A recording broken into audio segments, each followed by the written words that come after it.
जय हिंद दोस्तों, कैसे हैं आप लोग। उम्मीद करता हूँ आप लोग बहुत अच्छे होंगे और अपनी तैयारी बहुत अच्छे से कर रहे होंगे।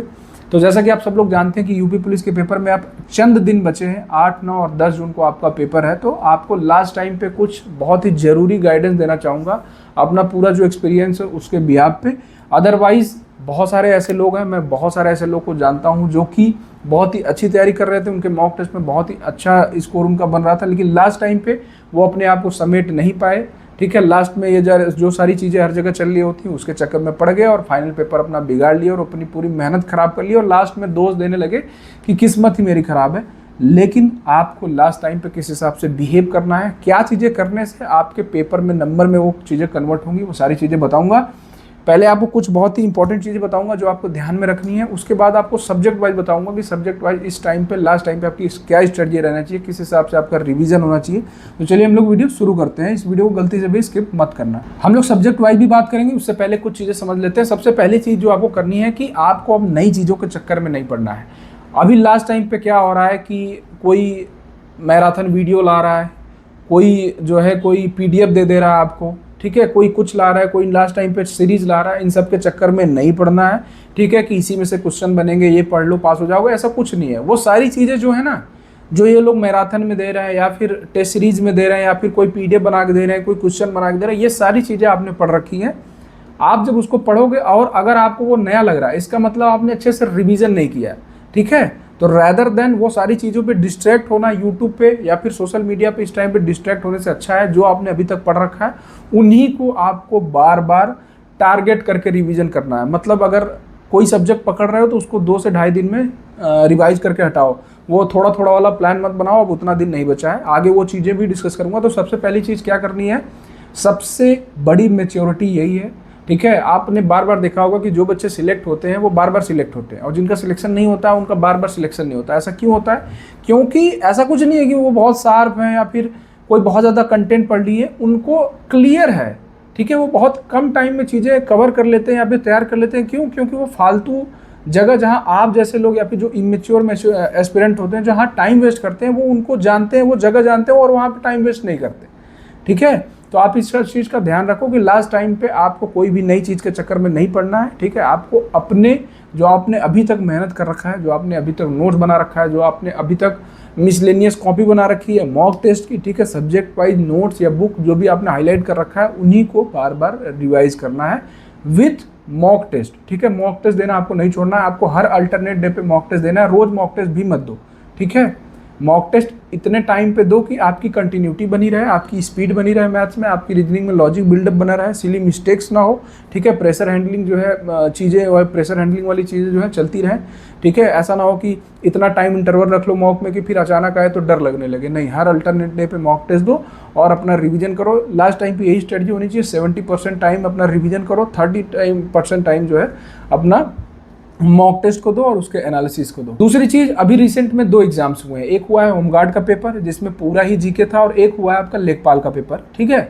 तो आप इन दोनों पेपर को बहुत ही अच्छे से एनालिसिस करो। लेखपाल का तो आपका केवल एक पेपर है, लेकिन होमगार्ड के कई शिफ्ट में पेपर हुए हैं, वो आपको मेरे टेलीग्राम चैनल पे मिल जाएंगे जिसका लिंक आपको इसी वीडियो को डिस्क्रिप्शन मिल जाएगा।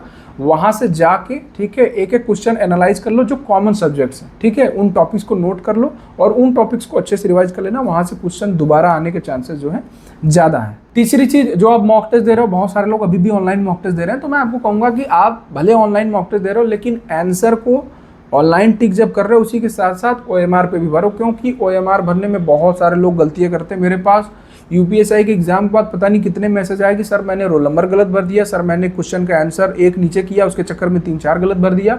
तो बहुत सारी जो है गलतियाँ होती हैं अगर आप OMR की प्रैक्टिस नहीं करते हो। तो OMR की प्रैक्टिस भाई करके जाना, जो भी है भाई बहन आप लोग OMR की प्रैक्टिस करके जाना। OMR भरने की आप ऑफलाइन मॉक टेस्ट तो बीच बीच में दिया ही करो। अगर आप ऑनलाइन दे रहे हो, जैसे RWA का वीकली दे रहे हो या फिर टेक्स्ट बुक पे दे रहे हो, तो उनके भी आंसर कोशिश किया करो कि OMR में साथ साथ भरते चलो, ठीक है, ताकि आपकी जो है प्रैक्टिस बनी रहे, OMR बनने की गोला बाहर ना निकले या फिर गलतियाँ ना हो। और एक अपना वर्चुअल जो है रोल नंबर डिसाइड कर लो, जो भी सारे कॉलम्स OMR पे बने हुए हैं अपना एक वर्चुअल डिसाइड कर लो, उन्हें बार बार भरा करो। ये नहीं कि केवल आंसर भरेंगे। ज़्यादातर लोग रोल नंबर भरने में, कोड भरने में, ठीक है, परीक्षा केंद्र भरने में, इन्हीं सारी चीज़ों में जो है गलतियाँ कर देती हैं और उसकी वजह से कॉपी ही चेक नहीं होता। आंसर तो कोई एक आप गलत करोगे, ठीक है, उसके नंबर कटेंगे, लेकिन अगर आपने रोल नंबर ही गलत भर दिया तो आपकी जो है OMR ही चेक नहीं होगी। तो अपना एक वर्चुअल बना लो और उसी को बार बार कोशिश किया करो, सारा एक साथ फिल किया करो, ताकि वो चीज़ें गलती होने के चांस फाइनल पेपर में कम रहे। तीसरी चीज़, अगर कोई चीज़ आपसे छूट गई, आपको ऐसा लग रहा है कि ये चीज़ें मैंने कभी पढ़ी ही नहीं, तो लास्ट टाइम पे अगर वो ऐसी चीज़ है कि जो आपका कंसेप्ट हिला सकती है, ठीक है, आपको आपकी दूसरी चीज़ें डिस्टर्ब कर सकती हैं, तो उसको छोड़ दो। उससे मुश्किल से 1 या 2 क्वेश्चन आएगा, लेकिन अगर वो लास्ट टाइम पे आपका कॉन्फिडेंस, आपका रूटीन, आपका जो फ्लो है, अगर वो उसको ख़राब कर दे रही है तो उसको अवॉइड करो, ठीक है। एक क्वेश्चन से आपका सिलेक्शन नहीं होने वाला है, तो ऐसी हर एक चीज़ को जो है आप अवॉइड करो लास्ट टाइम पे पढ़ने से। अगली चीज़ जो कि बहुत ज़्यादा इंपॉर्टेंट है, लोग इस पर कभी काम ही नहीं करते, ठीक है। स्टार्टिंग में मैं भी काम नहीं करता था, मुझे ऐसा लगता था कि जो असली सब्जेक्ट है उनको पढ़ना है, उनके क्वेश्चंस को लगाने हैं, PYQs लगाने हैं, मॉक टेस्ट लगाने हैं, सेक्शनल मॉक टेस्ट लगाने हैं। लेकिन एक चीज़ जो हम हमेशा भूल जाते हैं कि हमारा दिमाग कैसे वर्क करता है जब हम मॉक टेस्ट देते हैं। क्या वो प्रेशर में रहता है, ठीक है, क्या वो हाँ को नहीं पढ़ लेता, नहीं को हाँ पढ़ता है, रेडियस को डायमीटर पढ़ता है, डायमीटर को रेडियस पढ़ता है, ठीक है, या फिर जब मैं क्वेश्चन आंसर टिक करता हूँ तो गलत टिक करता है, ठीक है, स्टार्टिंग में पहली बार में मैथ्स का कैलकुलेशन गलत करता है, दूसरी तीसरी बार में सही करता है।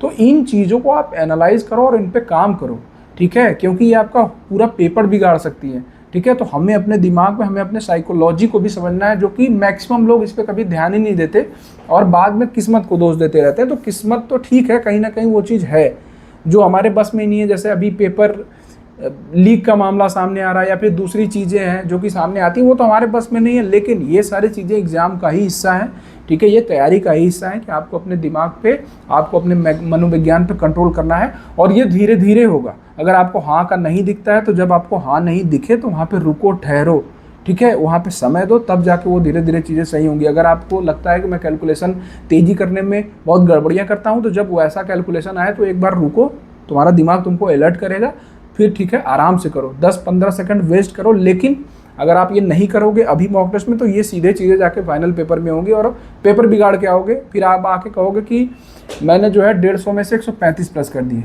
फिर जब आंसर की आएगी मिलाओगे तो फिर माथा पीटोगे कि अरे आता हुआ गलत हो गया, ये मैंने कैसे गलत कर दिया। सबसे बड़ा मलाल ये होता है कि अरे ये कैसे गलत कर दिया, तो कभी गलत हो ही नहीं सकता, ठीक है।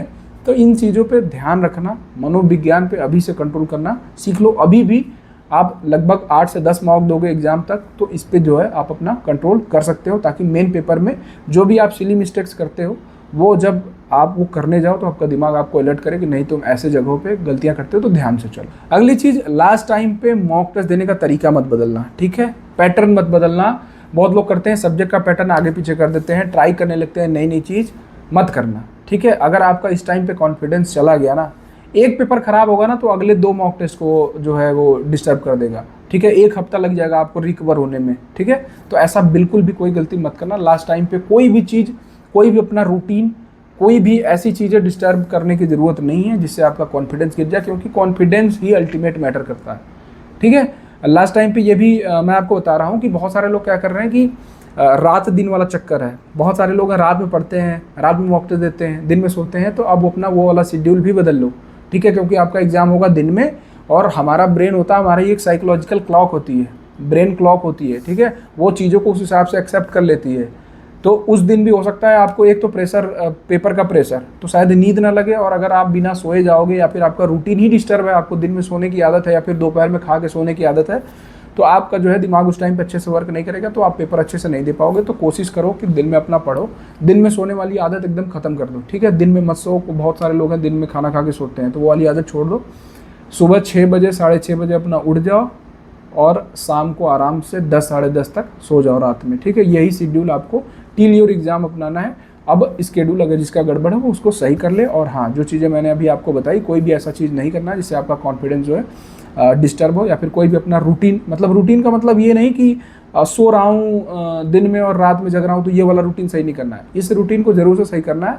मैं पढ़ने की रूटीन की बात कर रहा हूँ, ठीक है, मॉक टेस्ट देने की रूटीन को बात कर रहा हूँ, कि उसको आपको चेंज नहीं करना है, नहीं तो लास्ट टाइम पे आपका कॉन्फिडेंस चला जाएगा। अब हम लोग सब्जेक्ट वाइज जल्दी जल्दी से चीज़ों को बात कर लेते हैं कि क्या चीज़ आप लास्ट टाइम पे रिवाइज कर सकते हो, जो कि ज़्यादा से ज़्यादा आपको स्कोर गेन करा सकती है, वहाँ से क्वेश्चंस आने के ज़्यादा चांसेस होते हैं। अगर हम लोग साहित्य की बात करें, तो साहित्य में अगर आप पूरा रिवाइज नहीं कर पा रहे हो, या फिर बहुत सारी चीज़ें आपकी छूट गई है ना, तो आप कम से कम अवार्ड जरूर से कर लेना। जो ज्ञानपीठ है, साहित्य है, ठीक है, सरस्वती सम्मान है, व्यास सम्मान है, जो बड़े बड़े पुरस्कार है, वो जरूर कर लेना।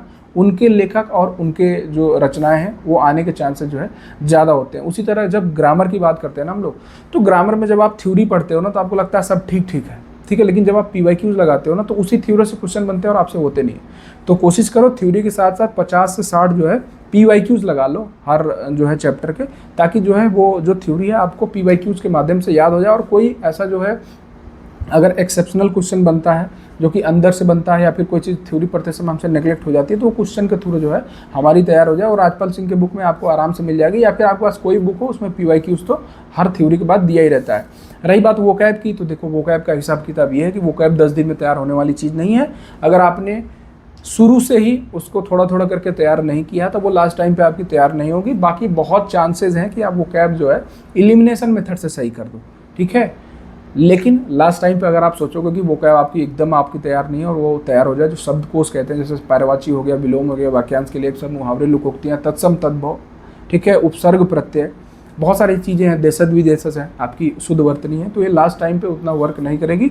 लेकिन मैं उम्मीद करता हूँ कि आप लोग मुझसे जुड़े हुए हैं तो ये चीज़ों पे पहले से ही आप जो है वर्क कर रहे होंगे। अब अगली बात कर लेते हैं हम लोग मैथ्स की। तो देखो मैथ में आपको क्या करना है, अभी तक आपने जितने भी मॉक टेस्ट दे रखे हैं उसमें जो आपके अच्छे लेवल के क्वेश्चन हैं उसको आपने कहीं ना कहीं नोट किया होगा, जो आपसे नहीं बने होंगे या फिर बहुत टाइम में बने होंगे, ठीक है, या फिर जिनका कंसेप्ट नया लगा होगा तो आपने कहीं ना कहीं नोट किया होगा या फिर उनका स्क्रीनशॉट लिया होगा। तो कम से कम उनको रिवाइज कर लो, क्योंकि होता क्या है, जो सवाल हमसे बनता है वो हमेशा बन जाता है और जो सवाल हमसे नहीं बनता है वही बार बार घुमा फिरा के आता है और हमसे बार बार छूटता है। तो उन क्वेश्चंस को जरूर से कर लेना। उसी के साथ साथ एक बार अपने नोट से गो थ्रू हो जाओ और जो भी कंसेप्ट एंड फार्मूला है वो कम से कम आपको पता हो, ताकि ये ना हो कि फार्मूला और कॉन्सेप्ट की वजह से ही क्वेश्चन ना बने। तो ये चीज़ जो है आप मैथ में कर लेना। रीजनिंग में भी सेम चीज़ें, जैसे कैलेंडर हो गया, आपका क्लॉक हो गया, ठीक है, आपकी जो कथन तर्क वाले सवाल हैं इनमें कुछ थ्योरी होती हैं, इनमें कुछ चीज़ें जो होती हैं जो हमें याद करके रखनी पड़ती है ताकि सवाल बन जाए, ठीक है। अगर आप कैलेंडर के कुछ रूल्स हैं अगर आपको पता नहीं है तो सवाल नहीं बनेगा। अगर स्टेटमेंट वाले क्वेश्चंस के कुछ रूल्स हैं जो आपको ध्यान में रखने पड़ेंगे उस टाइप के क्वेश्चंस को आंसर करते हुए, आप नॉर्मली सोचेंगे तो क्वेश्चन गलत कर देंगे। तो ये सारी चीज़ें आपको पता होनी चाहिए। मैंने जो है एक स्टेटमेंट क्वेश्चन की PDF प्रॉपर दे रखी है अपने Telegram channel ASO Gaurav Singh, जिसका लिंक आपको वीडियो को डिस्क्रिप्शन में मिल जाएगा। अगर किसी का कथन तर्क वाले हर टाइप के क्वेश्चन की प्रैक्टिस करनी है, उसका वो गलत हो जाता है तो जाके प्रैक्टिस कर सकता है। लगभग 150 पन्ने में ये वाला चैप्टर दिया हुआ है और जितने टाइप होते हैं हर टाइप के क्वेश्चन दिए हुए हैं और उनको करने से पहले क्या चीज़ आपको दिमाग में कंसीडर करना है वो भी पहले पन्ने पे दिया हुआ है। तो जिसको भी प्रैक्टिस करना है जाके मेरे टेलीग्राम चैनल से जुड़ के उसमें फाइल सेक्शन में वो चीज़ दिया हुआ है, वहाँ से जो है आप लोग प्रैक्टिस कर लेना। और अभी जो मैंने जो भी कंटेंट है जैसे यूपी स्पेशल का है, यूपी जीके का है, तो अभी मैं आपको वो भी ASO Gaurav Singh Telegram channel पे जो है अवेलेबल करा दूंगा, जो मेरी हाईलाइटेड, जो कि मैं अपने ग्रुप वगैरह में देता हूँ। अब चूँकि एग्जाम कुछ दिन बचा है तो आप लोगों को मैं वहाँ डाल दूँगा, जिसको भी रिवाइज़ करना है या फिर मोस्ट इंपॉर्टेंट चीज़ें देखनी है वो वहाँ से देख सकता है। अब अगली चीज़ बात कर लेते हैं हम लोग जीके वाले पोर्शन की।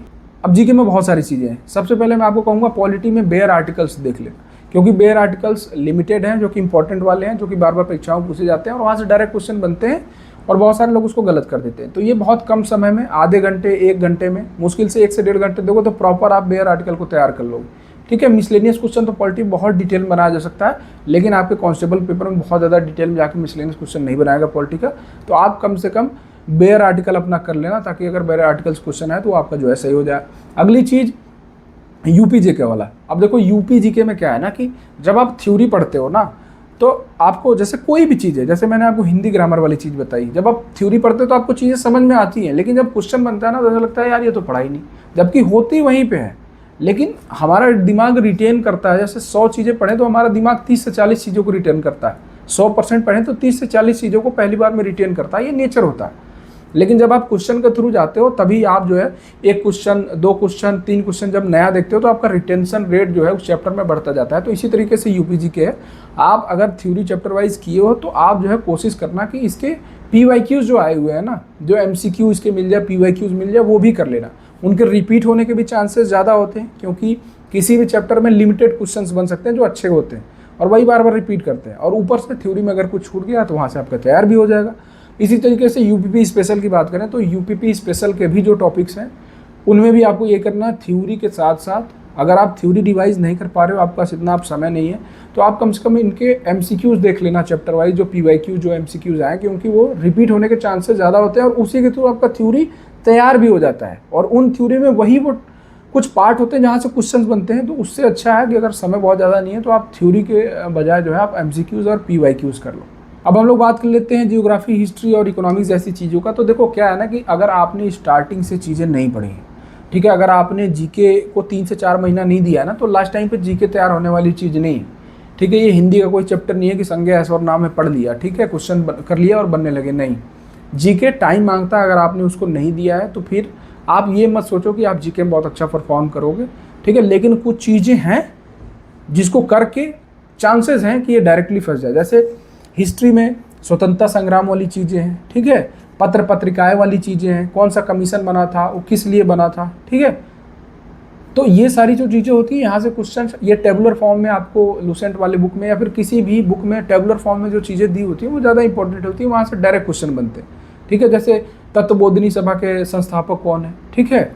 तो ये सारी चीज़ें जो मैं बेसिकली ये मैं क्वेश्चन ही बता रहा हूँ कि ये वाला क्वेश्चन ही आएगा, मैं बता रहा हूँ कि वो जो टेबुलर फॉर्म में चीज़ें होती हैं कम से कम उनको पढ़ लो, वहाँ से रिपीट होने क्वेश्चन ज़्यादा होते हैं, जैसे मतलब ज़्यादा चांसेस होते हैं। अगर मैं जियोग्राफी की बात करूँ तो आप जो है नदी वगैरह पढ़ लो, वो टेबुलर फॉर्म में दिए हुए हैं। अगर पूरा थ्योरी नहीं पढ़ पा रहे हो तो ठीक है, टेबुलर फॉर्म में जो चीज़ें लूसेंट वाले पोर्शन में दिया हुआ है उसको आप पढ़ लो। खैर मैं आपको एक चीज़ सजेस्ट करूँगा कि अगर आप कुछ नहीं पढ़ रहे हो ना, तो मैंने स्टैटिक जीके की कंप्लीट PDF हाईलाइटेड अपने Telegram channel SO Gaurav Singh पर डाला हुआ है, ठीक है। वहाँ से जाके वो लगभग मुझे लग रहा है कि 150 पन्ने की है। 150 पन्ने आपको पूरे नहीं पढ़ने, उसमें केवल हाईलाइटेड चीज़ें पढ़नी है। और यही जो मैं टेबुलर बता रहा हूँ, जो इंपॉर्टेंट चीज़ें बता रहा हूँ, इसमें सब कुछ है, हिस्ट्री, जियोग्राफी, इकोनॉमिक्स, पॉलिटी, ठीक है, आपका स्ट्रैटेजी के सब कुछ है। अगर आप उसी को 2 से 3 बार पढ़ लेते हो ना, 2 बार भी पढ़ लेते हो ना, आपको बहुत सारे क्वेश्चन तो वहीं से डायरेक्टली फंस जाएंगे। इसी तरीके से अगर साइंस की बात करूँ, फिजिक्स, केमिस्ट्री, बायोलॉजी की, तो अगर आपने नहीं पढ़ा है तो लास्ट टाइम पेन पे कूदने की जरूरत नहीं है। वही चीज़ बताया कि अगर नई चीज़ पढ़ोगे तो जो पढ़ी हुई चीज़ें हैं, जो आप एक फ्लो लेके चल रहे हो ना, वो आपका गड़बड़ हो जाएगा।